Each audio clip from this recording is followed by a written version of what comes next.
আজি আমি ডিফু থানাত অহা কথাটো এনেকে মই অলপ শ্বৰ্টকে ক'ব বিচাৰোঁ। যোৱাকালি আমি মিটিঙত আছিলোঁ।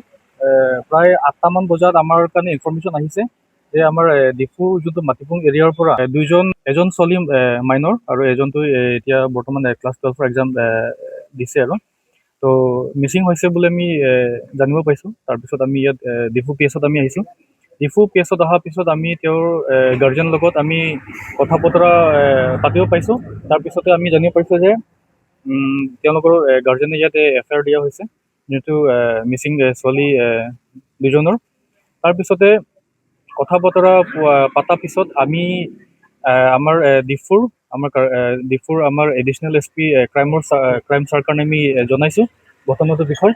তাৰপিছতে আমাৰ আছাম পুলিচ আৰু আমাৰ ডিফু PSৰ যোনটো অফিচাৰ আছে তেওঁ আৰু আমাৰ এডিশ্যনেল SP ছাৰৰ ইয়াত আমাৰ কাৰণে যোগাযোগ কৰিছে।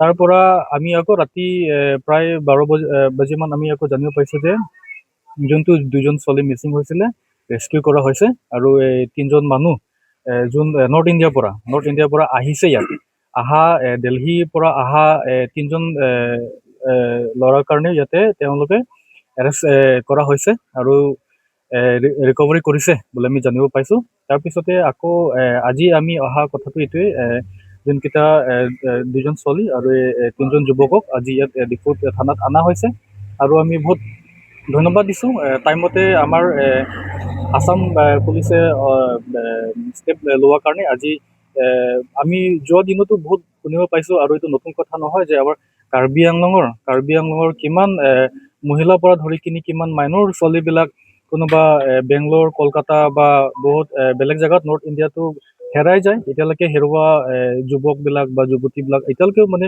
পোৱা নাই, বিচাৰি পোৱা নাই। কিন্তু আজি টাইমত ঠিক আমি গোটেই ল' এণ্ড অৰ্ডাৰৰ পৰা ধৰি পেৰেণ্টছবিলাক আৰু আমি সংগঠনৰ পৰা আমি সহায় যোগাযোগ কৰাৰ কাৰণে আজি দুজন আমাৰ কাৰ্বি আংলঙৰ ছোৱালী আমি ইয়াত ঘূৰাই পাইছোঁ। সেইটো কাৰণে আমি বহুত বহুত ধন্যবাদ। আৰু আমি জানিব পাইছোঁ যে যোনকেইটা দুজন ছোৱালীৰ কাৰণে ইয়াতে ফুচলাই কৰি কিবা তাতে বেয়া ইণ্টেনশ্যনৰ কাৰণে বা ইয়াতে হিউমেন ট্ৰেফিকিং হ'ব পাৰে ইয়াতে যোনটো লোৱা হৈছিলে আৰু ছোৱালীকেইটা মাইনৰ আছে। আৰু আমি অহা দিনত ক'ব বিচাৰিছোঁ এটা অনুৰোধ আমাৰ কাৰ্বি আংলঙৰ বা আমাৰ গোটেই অসমবাসী আমাৰ ৰাইজৰ কাৰণে যে যিমান দিন বা দিন আমাৰ জাগা কিমান ডেভেলপ হৈ যায় তাৰ পৰা আমি বহুত দেখিব পাওঁ যে আউটচাইডাৰ্ছ বুলি কয় যোনটো বাহিৰগত বনিয়াবিলাক ইয়াত আহি ইয়াত আমাৰ ছোৱালীবিলাকৰ কাৰণে ইয়াত কিমান ভাল ইণ্টেনশ্যন বুলি আমি নকওঁ, বেয়া কাৰণেই বহুত ইয়াত আমি কিছুমান ঘূৰাই নোপোৱাও আমি বহুত আছে। এতিয়াও কিছুমান মিচিং কেছবিলাক আছে ইয়াত।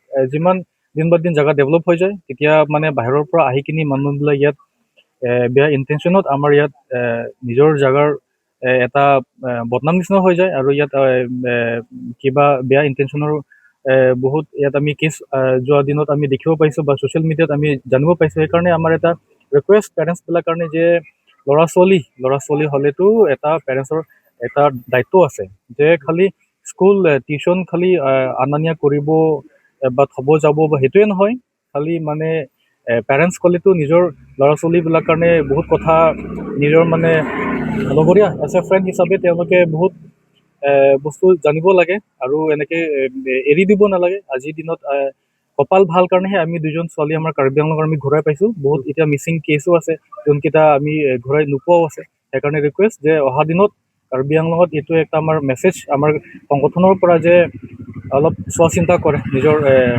ল'ৰা ছোৱালীৰ কাৰণে।